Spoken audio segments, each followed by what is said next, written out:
Hello everybody, this is Michael Hollands once again for Sound of the Movies. Today I have the pleasure to be joined by John Murphy. For almost 3 decades, John Murphy has enriched the scoring world with his music. His long list of credits includes films such as Lock, Stock and Two Smoking Barrels, Snatch, City by the Sea, 28 Days Later, Guess Who, Basic Instinct 2, Miami Vice, 28 Weeks Later, The Last House on the Left, Kick-Ass, and most recently he returned to score the 6-episode TV adaptation of Les Miserables. Welcome, John. Thank you. Good to speak to you.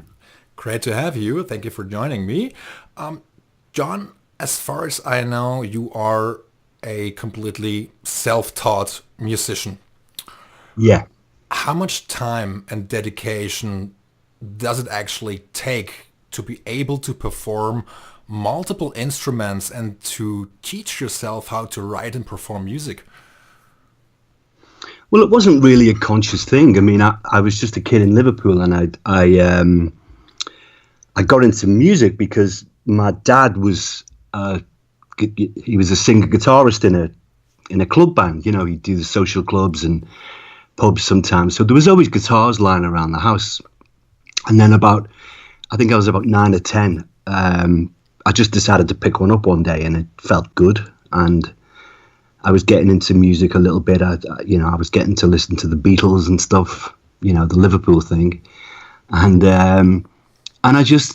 it just came easy. I just remember sort of sitting there trying to figure out chords and stuff, and then from that, I think I borrowed a little keyboard from somebody, and then I started to figure things out from that. So, you know, it wasn't really a conscious effort to learn a lot of instruments. It was just, you know, I enjoyed it. It was the only thing I wanted to do. That was all I was interested in. So, you know, I just did it because I loved it. And you know, when the first few movies happened, it wasn't a case of, oh, I've got to learn all these instruments now. It was more a case of, there was so low budget, there was no money to get extra musicians in. So, you know, if I knew I wanted to use an instrument on something, I'd usually just pick a second-hand one up and learn to bash a few notes on it. So I ended up being quite comfortable with learning new instruments along the way. But it wasn't really a dedicated mission. It was just something I enjoyed doing. Besides writing for movies and TV series, as I understand, you also composed and produced music for commercials, such as, you know, Reebok and Nike, if I'm not mistaken. How do you actually find the right theme and sound when dealing with a commercial which runs for, let's say, 30 seconds or a minute or maybe 2 minutes? How do you create music which emphasizes and characterizes a brand? I mean, it's tricky. I mean, with a movie, you have, you know, it's such a long experience if you think of the whole score as being one musical experience. So you've got your ups and downs. You can get away with a few mistakes on the way. So you've got a bit of time, but on a commercial, you have to treat it for what it is. You're basically trying to sell something, you know. So you try to think of what's going to be the most immediate, you know, way of achieving that. And with me, because I wasn't classically trained, you know, I was really a songwriter who kind of branched out into other things. So it was, I guess it was probably easier for me to go, okay, well, this is, you know, a commercial for Nike. What's cool? I've got 30 seconds. I've just got to write a hook. It's got to go out big. It's got to start interesting. And it just seemed quite simple. I didn't have to get involved in anything beyond that. It was just what would I find interesting? You know, I mean, I think one of the advantages I always had was that I'm essentially a punter with music. You know, I'm a listener and an experiencer. So for me, if something got me excited or got me sort of intrigued or interested, then I just assumed that was going to work for other people too. So I didn't really overthink it. You know, if I was writing something for Nike I did some Apple commercials too, and if something just got me excited, then I just figured that's going to work. So there was no real overthinking with it. It was just, does that work? Great, go for it. See if they like it. If they did, then you do it that way. Is there usually lots of pressure when working on a commercial? Do you have to come up with something quickly? Well, it's a different pressure. And, to sort of tell the story, I didn't really do commercials until I took a break from movies. After Kick-Ass, I just really felt like I needed a break from it all. Because I'd been doing, I got into the scoring movies quite early. I think I was 25 or 26 with the first movie. So, there was no time for me to recollect or learn the craft, to be honest. Everything was very reactive. And so I was just going from one movie to the next to the next. So around the time I took a break, I was feeling pretty burnt out, and I felt like I was repeating myself and I wasn't enjoying it so much. So I decided to take a break from movies. So, I still had to work. So I thought, well, I'll just do some commercials. I'll do some trailers. So because I'd never done that before, it was kind of interesting for a few years. It was, it's a new skill. It's a different skill for sure. And, with it comes different pressures, because strangely enough, you're actually dealing with a lot more people on a commercial. If you're working on a movie, you're working primarily with the director. That's your personal one-to-one. Then there'll usually be a producer hovering around, keeping an eye on stuff, or there might be a creative producer like Chris Carey on Les Miserables, and you'll be involved with them. But that's kind of it, You're basically dealing with a very small clutch of people. On a commercial, you could be having to, have conference calls with 8, 9, 10 people. So it's kind of strange. It's much more committed, even though it's a much smaller sort of linear experience. You might be doing a 30-second and a 1-minute commercial for something. You're dealing with so many people who all have an opinion, because ad creatives are just a sort of beast amongst themselves. It's a whole different thing, to be honest. So it was a different experience in terms of pressure, because everything was coming at you quickly and coming at you from many, many angles.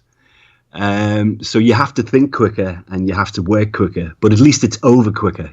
That's the beauty. You go through, maybe a week or 2 weeks of madness, and then it all stops. It all just ends, and then a week later you see it on television. So yeah, it's a different pressure. It's a much kind of faster, more intense pressure, but thankfully it's over much quicker than a movie. Okay. Does that make sense? Yeah, it does. John, you also established your own record label, which is called Tape Noise. When exactly did you have the idea, or when did you conceive the idea to start your own record label? Well, I'd kind of wanted to do it for a while. When I was younger, before I got into doing movies, I actually had a small record label in Liverpool with a couple of friends of mine who we'd been signed to CBS, and we'd done a few albums for them, and then we got dropped. And we thought, well, what do we do now? Do we try and get another record deal, or do we just try and do it ourselves? So we did it ourselves, and I really enjoyed it. So I knew a little bit already. And the only proper job I ever had in my whole life, I've had one grown-up job, and that was working for MCA when I was about 24 in the marketing department. So I learned a bit from that. I was only there about 18 months, but I learned a lot from that side. So, there was no mystery to setting up your own label. I kind of knew how to do it by then. And I just had the idea because, when I was thinking of taking a break, I thought, well, I don't want to take a break from music. I just want to take a break from movies for a bit. And I thought, well, I'll do some of my own stuff. I had some pet projects I wanted to work on. And it just seemed like a fun thing to do. So, when I took the break, I thought, okay, let's just do it and have a bit of fun and put a few things out yourself. And it was fun. Which music is primarily released through your label?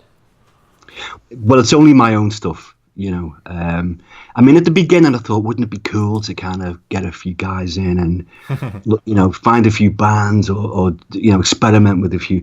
But, when it comes down to it, life gets in the way. You end up spending more time with your family, because that's what you should be doing, you know. So, you know, in the end, I just thought, well, you know, you've only got one life. Spend it with your people you love, and spend it putting out the music that you do yourself, and leave the other stuff to the bigger labels, you know. Yeah, I mean, it's important to focus on your family, and of course everybody has to make up their own mind what they want to do and what they want to spend the Of most course. time on. But what you're saying, it makes sense. Absolutely, I agree. John, throughout your career, you have worked with several directors. You worked with Danny Boyle and Guy Ritchie and Stephen Frears, and also with Michael Mann. What do you think is essential if one wants to form a functioning and also fruitful collaboration? I think honesty. If you have nothing else, I think having an honest relationship is worth more than anything. You know, if you can be straight with the guy that you're sitting there with, and you can be honest, and you can say to somebody, you know, tell me what you think. I mean, there's nothing worse than a director who, you know, you play. Sometimes you get it with new directors or first-time directors. You know, you sort of get them in, you play them some stuff, or you play them something, and they're like, "Oh yeah, it's kind of cool," and you kind of know that there's something wrong. There's something they're not telling you, you know. And then you play something else the next, you know, you have another playback, and it's like, yeah, I like that, it's cool. And then 2 weeks before you're supposed to finish, I'm not quite sure of that. Can we go back? You know, and I think with first-time directors, some of them can be quite nervous about saying they don't like something, you know. Yeah, sure. But then they always end up telling you at the end, and then it's the worst time, and then you've established your themes, and you know, it becomes a nightmare. So Yeah. you need your director to go, you know what? I love that one. That one's crap. I think that's a great idea. Don't ever play me anything like the other one again. You know, so, you know, and the best directors were very, very straight. You know, Guy Ritchie especially. Guy Ritchie got it down to an art where, you know, when we did Lock, Stock and Snatch, he would just go, you know, I'd play him like a bunch of stuff, because there was always a lot of music in those films, especially Snatch. There was like 50 odd cues. And there wasn't a lot of time to do it, so I would have to like do a playback with 6 or 7 scenes, and we'd just blast through, and he'd go, yeah, no, yeah, no. It was like that, and then he'd go, okay, see you tomorrow, and I'd be like, well, give me another couple of days, and then he was brilliant, you know. And same with Danny. I mean, I got to know Danny more as a friend as we went on, because I did 5 things with Danny. And you know, up until the very end, we had a much closer relationship than I had with any other director. So it was very easy for Danny to say to me, you know what, I love that first bit, but I really hate that middle, and that's just, you know, and there'd be no uncomfortableness, there'd be no awkwardness. It'd be like, yeah, I kind of see what you mean, yeah, okay, and you know, you could be very honest with each other, and you know, without me having any fear that, oh, I'm going to get fired, or, Yeah. oh my God, he's going to call the producers, or, you know, it was such a chilled out relationship for most of our time together. Right. And that just makes it easy, because, you know, I don't want to stay up all night or spend 3 days on a 8-minute scene if he doesn't really like the theme, you know, that's just wasting my time. So you always want your director to be first and foremost, if nothing else, just straight with you, you know. We're all big boys. No one's going to get hurt, you know. So that's the most important thing. Very true. I mean, of course, honesty is important, and I value honesty. It's very essential to me. But I also think it's a matter of how you put how you voice your criticism. If you say, well, what you've done here is absolute crap, doesn't make sense at all, of course it might hurt your feelings. So it's Oh, I've had that. Don't worry, I've had that said to me. Really, yeah. You know, well, sometimes you get a moment where, I mean, you're absolutely right. It's how it's presented to you, you know. Very much so. I mean, once you've done a few movies with somebody, then it gets a bit more blunt, you know. But Yeah. but the same from me, you know. I mean, it's, if I'm gonna be as cool with a director being very straight with me, then I expect the director to be the same. And if some, if a director says to me, I think this is how we should do it, I want the right to say, I think you're wrong. I think that's cheesy, and why don't we try it like this? Yeah. So it works both ways. I'm not just asking for the director to be straight with me, and I'm saying I'm going to be honest too. In fact, on this one we just did, the first time we met, all three of us, myself, Tom Shanklin, the director, and the producer, I think the last thing I said to them in England before I flew back to LA, I said, look, I've never done anything this long before. This is I've only done movies. This is like 6 1-hour episodes, and it's spread over a long space of time. I said, we're going to be in this together for a long time. So I think the only way we're going to get through this is for us just to, right from the get-go, is for us just to be utterly straight with each other, because we're going to break some eggs on the way here. Sure. We've got to make we've got to make 6 omelets, So, and I said, the only way we can do this, I said, this is important to me. I said, this is a book I loved when I was younger. I've never seen the musical. I don't know anything. I don't care about the musical, but this is a book that I loved. I'm taking this very seriously. I want to do the best job I can on this, but I need you guys to be straight with me right from day one. If you don't like something, tell me. If you have another idea that you think is better, tell me. And likewise. And they were like, John, we would not have it any other way.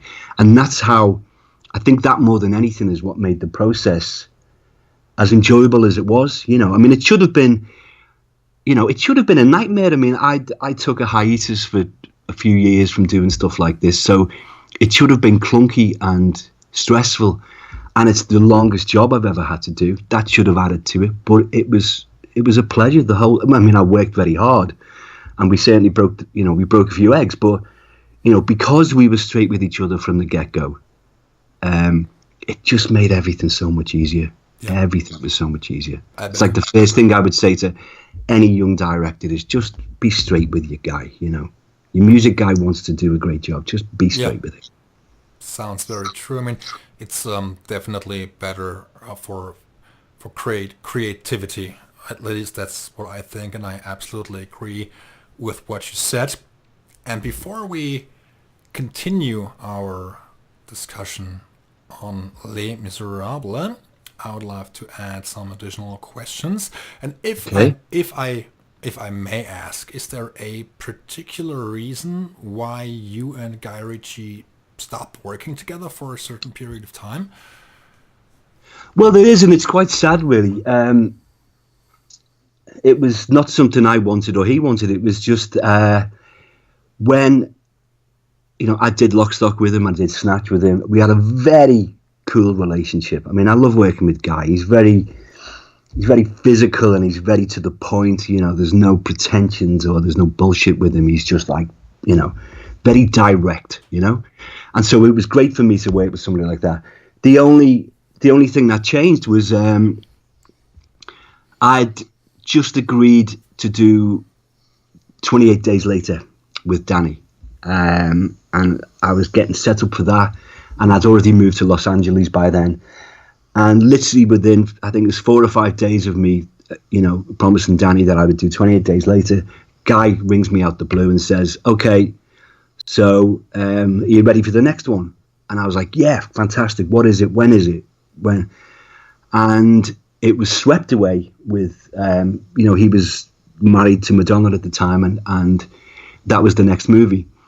But it would have been starting at exactly the same time as 28 Days Later. It would have ended. There was no way on earth I could have done both movies at the same time. Sure, yeah. And I wouldn't have anyway. You can't do that. I wouldn't do that to a director that I'd never worked with before. But there was no way I was going to agree to work with 2 directors that I'd worked with before and give them half my time. There was no way I was going to do that. So I had to say to him, I said, Guy, look, I've already agreed to do something. I said, is there no way that this film is going to go back and I could get Danny's movie out the way and then I can get your movie done? And he was like, no, there is no possible way of moving this. You've got to make a choice. I had to say, well, I've already promised Danny I'm doing this, and I promised him I'll be on this for the next few months. And that was that. and I know for a fact that I think Guy thought that I didn't want to do Swept Away because he had a few misgivings himself because it was very different to his first two films.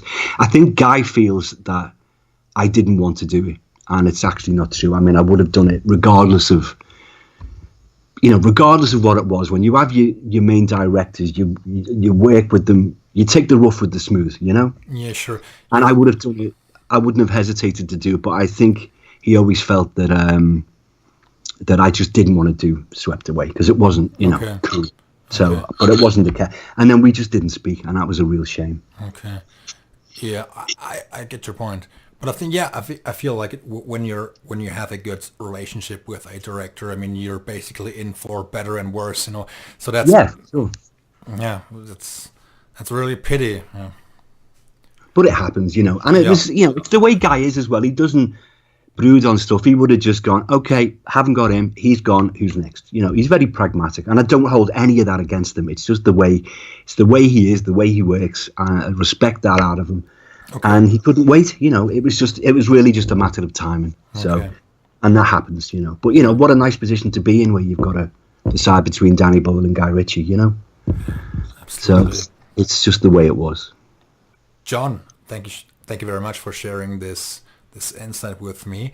And I am sure there are many listeners and many fans out there that would love to get some insight on a film called Miami Vice, which was directed by Michael Mann and which you were hired to score. And could you fill me in on the process and collaboration with Michael Mann? I know Michael Mann has been described as a very difficult director to work with. He likes to make last-minute adjustments, and he often uses score and songs at the same time, and sometimes the score is rejected. And as I understand, you were hired on that project, and then also Klaus Badelt, if I'm not mistaken, was... Yeah. Well, first of all, I mean, Michael's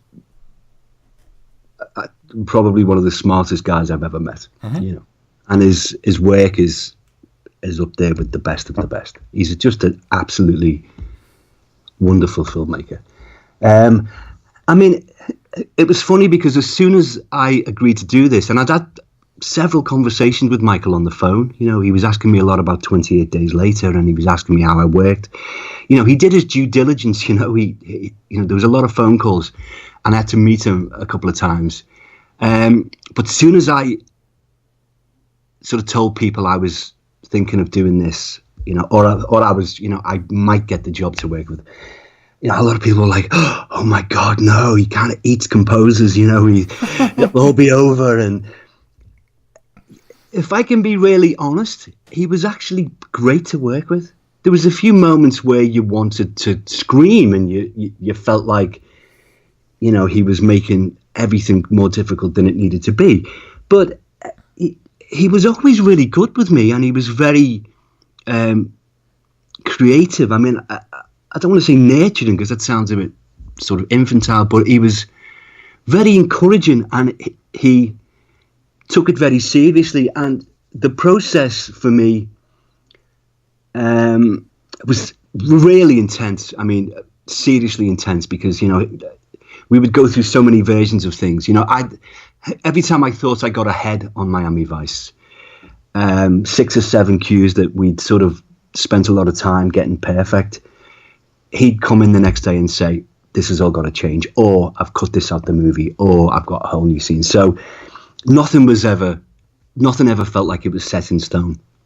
Everything was in flux. Even the stuff which he loved the week before could either be cut out the next week. But that's just the way he works. He's a perfectionist to the extreme. And so you've just got to go with that and not be too much of a baby about it. The only thing towards the end was that it was becoming very difficult because the cut was changing so much. I would be working at home, and there'd be motorbike couriers would be turning up at 2 or 3 o'clock in the morning with new cuts of the film. And this would be like the day before I'd be recording with the orchestra the next day. So I would then have to start again sometimes, and I'd have to get stuff to my orchestrator at like 4 o'clock in the morning, and then I'd be driving down at 7 o'clock in the morning to go to Fox Studios to record the same music with the orchestra. It was so intense, and it was nothing like anything I'd ever experienced before. But that's just the way he works. Yeah. So when I was getting to the last couple of weeks, and things were still changing, and things were still getting replaced, and there was a big recut of the film. He'd figured something out, and it was all changing, and it was absolutely clear that the only way that I could finish the score that I had in front of me was if I just focused on that and nothing else. And any new stuff that had changed, or any new scenes that were coming in, scenes I'd never even seen before, they just weren't going to get done unless somebody came in and picked up the new stuff. So Michael was very very good about it. He said, look, I want you to finish what you've got on your plate. Just finish everything that you've got. But I need this doing, and I need this doing, and I need this doing too. So what if, what do you think about getting someone to pick up the new stuff? And I said, please. For me, it was like, for God, please just, let me finish my job. If you've got new things, please, I don't ever want to see them. If you recut that whole reel, if you can get someone to pick up this new stuff, let me just try to focus on what I've got in front of me, and hopefully I'll get to the end. And when he mentioned who he was thinking of, I was like, if you can get Klaus, fantastic. Just, get him to come in and pick up whatever those new things are. And it was that. So unfortunately, I never got to collaborate with Klaus, because he came in and he had specific things that Michael wanted him to do, and I just kept my head down and finished off what I had to do. So it's not not much of a story there, I'm afraid. People were like, what happened? Were you fired? I'm like, no. I wrote there's nearly an hour's worth of my music on Miami Vice. So there was no drama, unfortunately. And no one was no one was happier than me when, that came about towards the end. And, thank God Clark could do it. So all cool.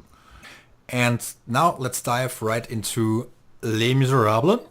You are back in the scoring world, TV scoring world, and you have now written the music for the TV adaptation of Les Miserables, directed by Tom Shankland. And how did this collaboration come about?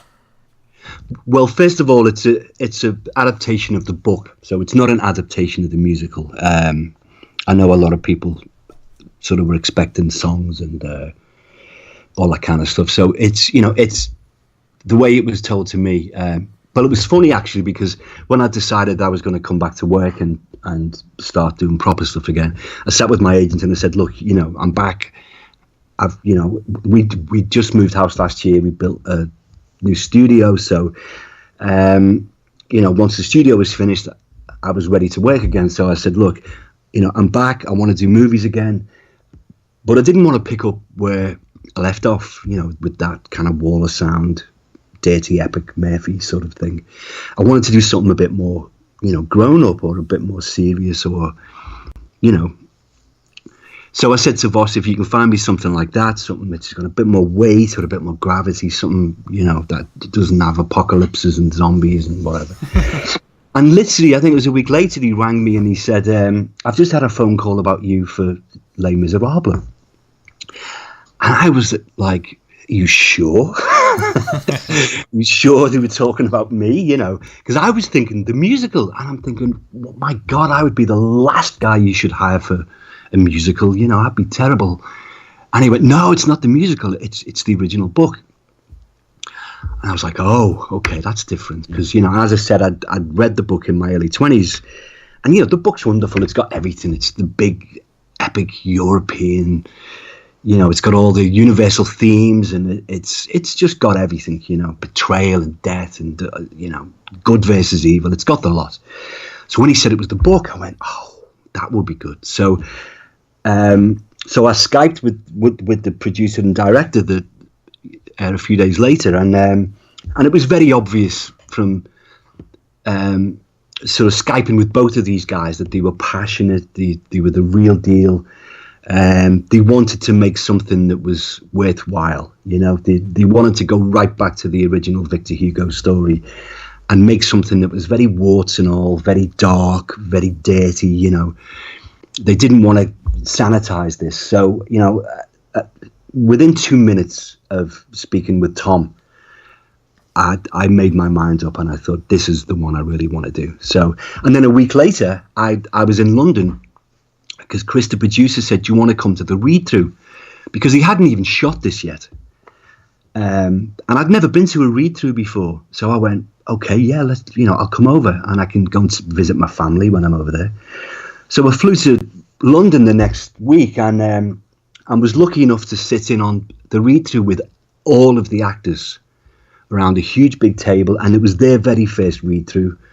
So, and we spent the whole day they just blasted through every one of the scripts, and it was fascinating. It was a real eye-opener for me, because usually the composer is brought on towards, the final cut, usually. So to actually be involved at such an early stage and actually be able to look at the actors and hear the tone of their voice and look at their physique, and see, it was like you look at sort of Dominic and he's this big guy, very, very peasant looking. I hope he doesn't feel offended by that. But he had this big physical sort of presence, and it was like, well, okay, so Valjean, okay. And then you've got David Oyelowo was just a few seats away from me, and then he starts speaking, and David Oyelowo plays Javert. He's very controlled, and he had this posture, and he was talking in this quiet, very deliberate sort of way, calculating way. And so, and it went round all the main actors. And so even from just sitting there with the actors reading this thing for the very first time together, I started to get ideas, and you start to formulate things, and maybe this could be there. And you just look at, Fantine, and she's so fragile. Lily Collins played Fantine. And you think, okay, that needs to be a very slight sort of instrument for her. And it was wonderful. It was just a great experience, sitting there. And so I flew back to LA, kind of I couldn't wait to start. But, obviously I had to wait till they finished shooting it. But it really got the juices going. And, by the time I got to see picture, by the time they got to shoot stuff and cut stuff, I was gagging at the bit, I couldn't wait to start. Did the director ask you to send over a couple of sketches, couple of ideas before they sent you the first cut of the very first episode? Yeah, for sure. I mean, but it was actually funny how it worked, because when I got back to England, they asked me would I be able to write a few of the in-camera pieces. This stuff where Cossetta's playing the piano, and there's a few things where Gavroche is singing or humming, and there was a scene in a bar, and like it's like a pimp's den, where you had these 4 raggedy-ass musicians playing. So I actually got to write that stuff before I started to work on the score. So that kind of got me in on it. That was quite fun, and then sort of seeing the actors play what you've written, whatever. But yet in that space between while they were shooting, I said, look, I can't wait round and wait to see picture here. And I'm going to start writing some themes and just working some things out, get some sketches. So I was working from the script, which was brilliant, because it was when you work from a script, you're basically the movie you're seeing is what you're seeing in your head. So it's a much broader where everything's possible. So there was no constraints that you normally have when you work to picture, where, you think a chase scene is going to be 5 minutes long, and when you watch it, it's 1 minute long. So you think, well, what can I do with 1 minute, So there was no constraints. So I got to write a lot of sketches and themes while they were shooting. And I was sending these over, and, there was a really nice filtering process where I got to experiment with different styles and different ways of doing this. And it was a dialogue between me, Tom and Chris from that point. So we sort of knew each other quite well, and we knew the sort of sounds and the themes we wanted before I even saw the first picture. and that's very rare. You know, normally you come on and it's a crazy rush to get it finished, but I did have that wonderful luxury in the middle where I could just sit round and just write music. Right. Do you, I mean, some artists believe that pressure helps them to work more efficiently or more quickly. How do you feel about that? Do you think pressure is helpful, or do you feel it's better to be able to start working way in advance when when they haven't started shooting, when you work with a screenplay, or when you kind of are able to visit the sets? What do you think is more helpful in this regard? I mean, pressure's a funny thing. I mean, pressure, I believe, certainly gets things done because, you know, you have the fear factor. And if you have to stay up for 3 days to get something finished, then you just stay up for 3 days, you know. But it's not for me, it's not very conducive to producing creative work. And, you know, with me, I'm very much, you know, I like to experiment, you know, I like to mix certain tones and vibes up. So if I don't get time to do that, then I always feel like there's been opportunities missed. You know, I do like to mix things up. You know, it comes about from the no training, I guess. So for me, without a doubt, you know, if I have that little period where I can experiment, that little bit of grace period where no one's hassling you or pissing you off, asking you for where's the next cue, then for me that's the most creative period, or it's the only creative period, you know, because as soon as the clock starts ticking and you've got X amount of time, because I think there was only, even though there was all of this time involved in making the actual show and the shooting it and the editing it, when it came to it, I only got about 18, 20 days for each episode. You know, from getting locked picture, I only got about 20 days for each one. And when you know, there was a lot of music in every episode. It was basically a film's worth of music in every episode. So there was 40 to 45 cues, 40 to 45 minutes in every single episode, which is only what I'd really do on a movie. Only instead of having 2 or 3 months to do it, I would have 20 days. So if I hadn't have had that period where I was writing themes and trying things out, it would have been really difficult. But when those first episodes got dropped on me, and it was like, okay, you need to deliver this in 20 days or whatever. Okay. At least I had a big pot of ideas I'd already scratched out and tried out. And, you know, I knew at that point what we all liked, you know, because we'd gone through a little bit of a process of trying different instruments out. So it made it much easier. So for me, I would always love to have that little bit of time beforehand to experiment and figure it out. You know, it's better to make your mistakes when no one's waiting for you, you know? Yeah. Make mistakes when you've got a week to the dub, then you're in trouble. So for me, I would say absolutely. I'd always like to get in that little bit earlier and then have people forget about me while I figure things out, you know? The story of Les Miserables takes place in the, let's say, post-Napoleonic France. Yeah. Did you feel you had to get accustomed to this setting, to this period in time, to be able to find or flesh out your musical ideas?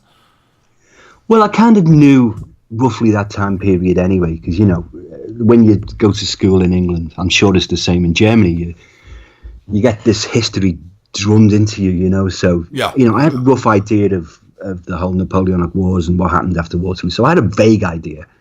But when I was talking with Tom about how we were going to do the score, one of his ideas was he wanted to use, where we could, some of the instruments of the day and incorporate it into a more modern palette.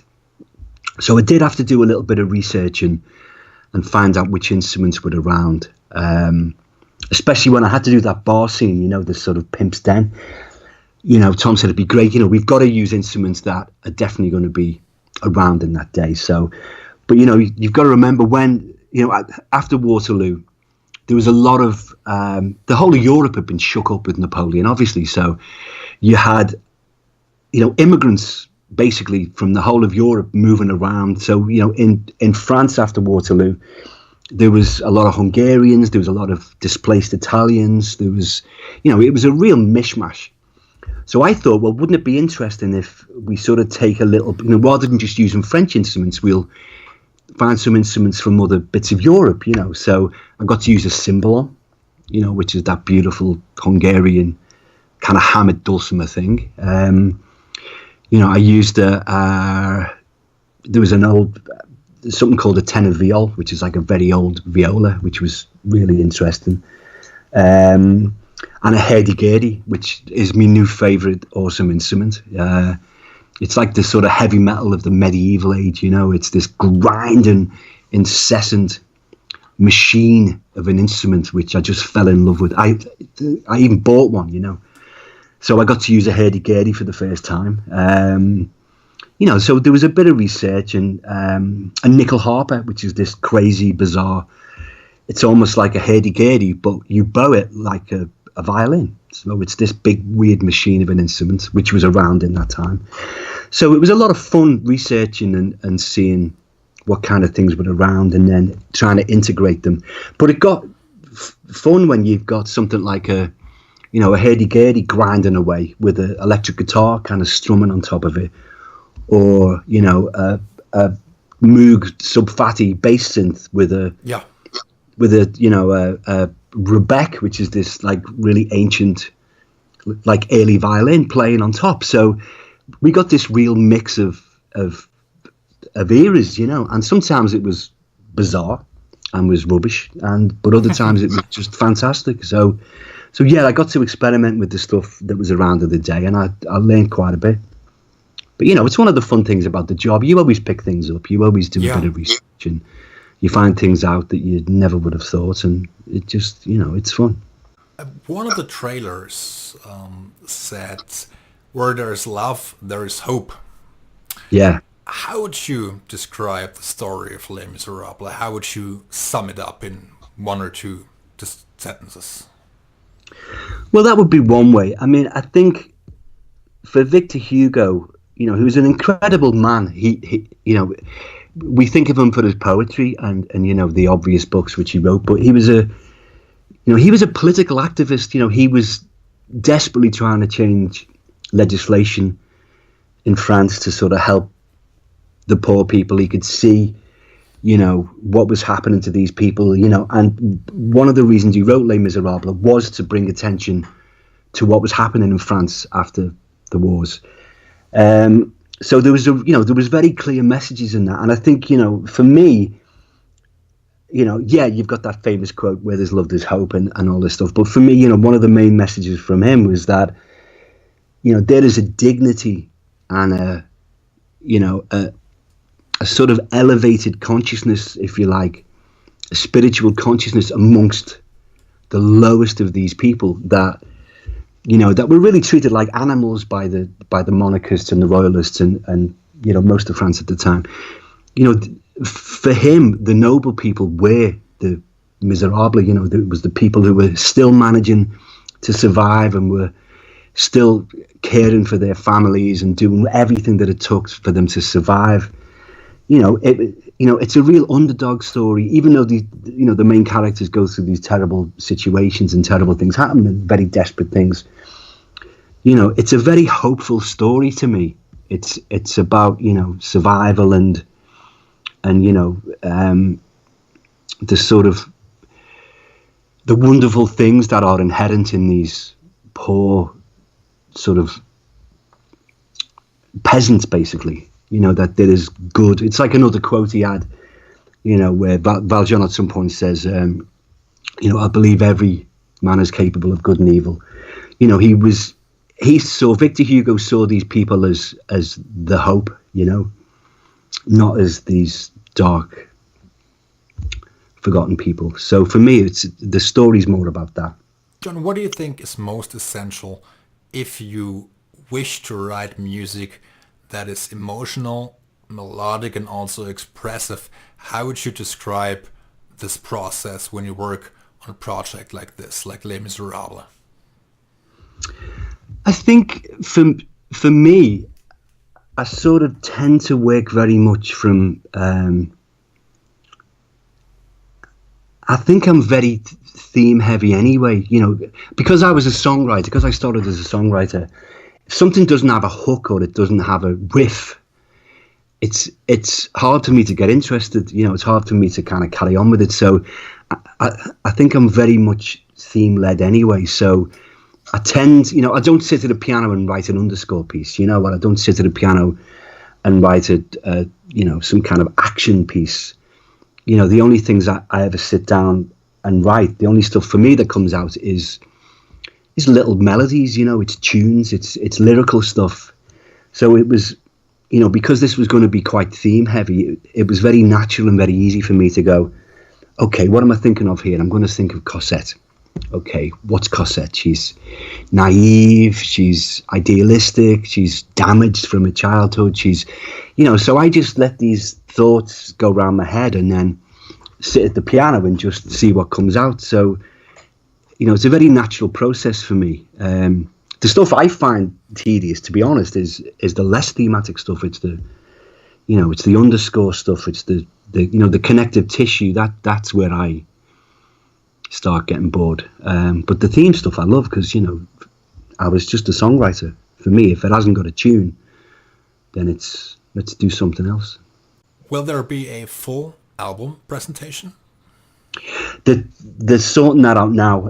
They've left it late, which is a shame, but they're talking to a few labels now over here. And the last I heard a few days ago was it's all being discussed, and so I hope so. But it's just a shame. Every year there's less and less soundtracks coming out. It's just a shame. It's one of those things that just seems to be dying off. But so, fingers crossed there will be.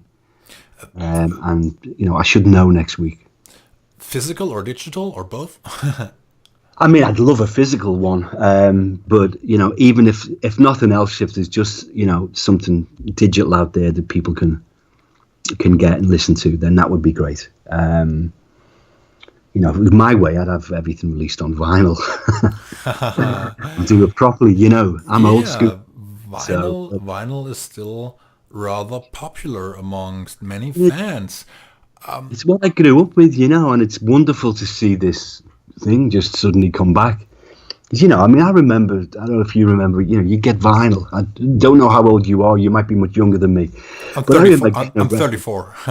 So you might just remember some, okay.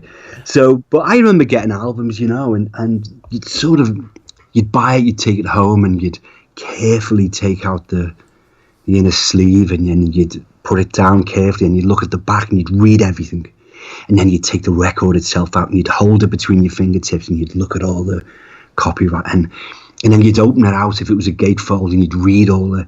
It was like this wonderful ceremony, It was like this is now part of my collection, so I'm going to treat it with respect. There was this wonderful ceremony that went on with buying a vinyl record that just doesn't exist, It just doesn't happen anymore. My kids have everything on their phones. They don't even have their music on their iPods anymore because that's passé.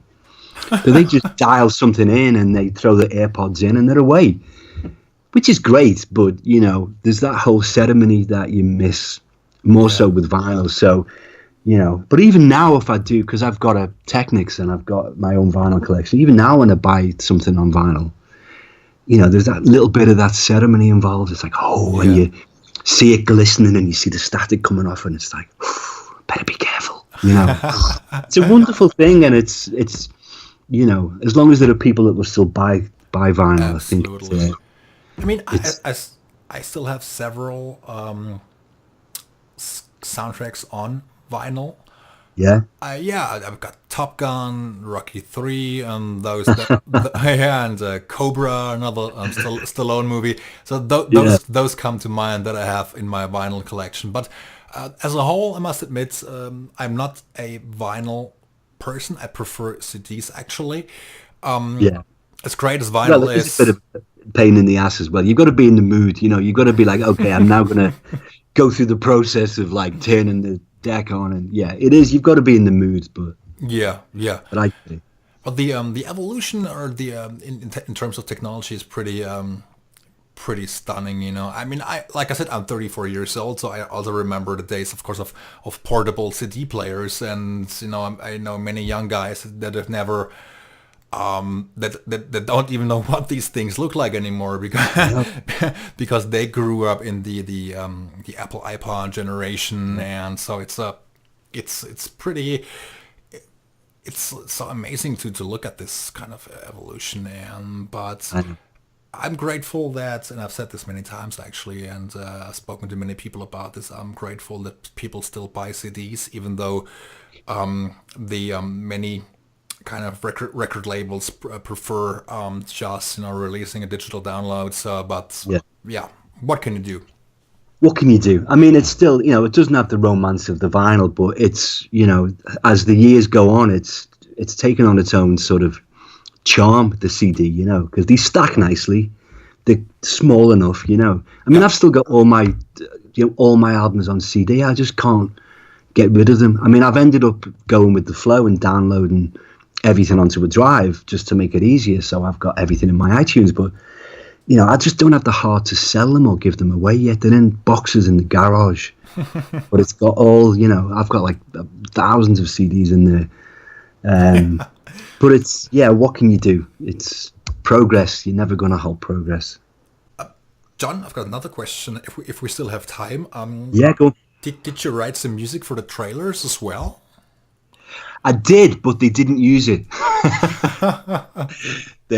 I sort of Chris, the producer, said that they were putting together the trailer, and he wasn't completely, loving it. So he said, "Do you want to have a crack at doing something with the themes?" So I said, "Yeah, sure. Let's just give it a go." I thought if they're already using something, they're not going to change it. But let's have a go. So I did a version for the trailer which was based on the themes, which I actually really liked.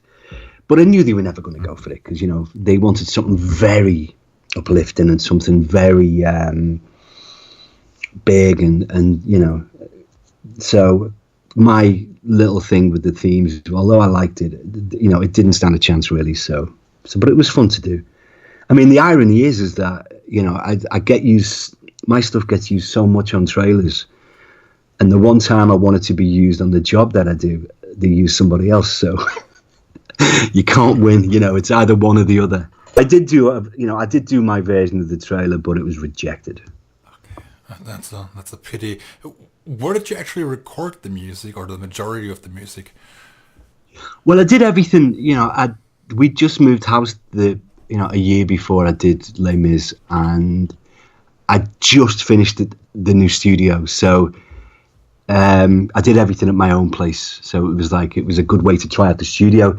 So it was all done here. I didn't, because there was no big budget for the music on this, I had to basically, I had a viola, a violin, a hurdy-gurdy, 3 or 4 other players, and everything else I did myself. So, we did everything here. Great. What's actually next for you? What's in store for you after Les Miserables? Well, I sort of didn't want to fall in the same trap I fell in last time, with sort of movies rolling into each other. So I made my mind up I was going to do Les Mis and then take a month or 2 off, which is what I've been doing. And I've been working on some of my own things. John, is there anything else you would like to add? Only to just, go and see Les Mis. It's in America on Sunday, 14th of April, and it's on PBS Masterpiece. And it's definitely worth seeing. I mean, it's a very brilliantly told version of the book. Very powerful, very emotional. It's a real roller coaster of emotions, the whole thing. Fantastic cast, brilliantly directed. It really is a fantastic dramatization of this book. So it's definitely worth seeing. And thank you for having me. It's been fun, Michael. John, thank you so much for taking so much time out of your schedule. It was a joy talking to you. I had a lot of fun. And I hope to reconnect again in the future and do more interviews. And I love to have you as a guest. And thank you. Absolutely. Thank you very much, Michael. Bye-bye. All right, take care now, mate. Bye bye. Bye.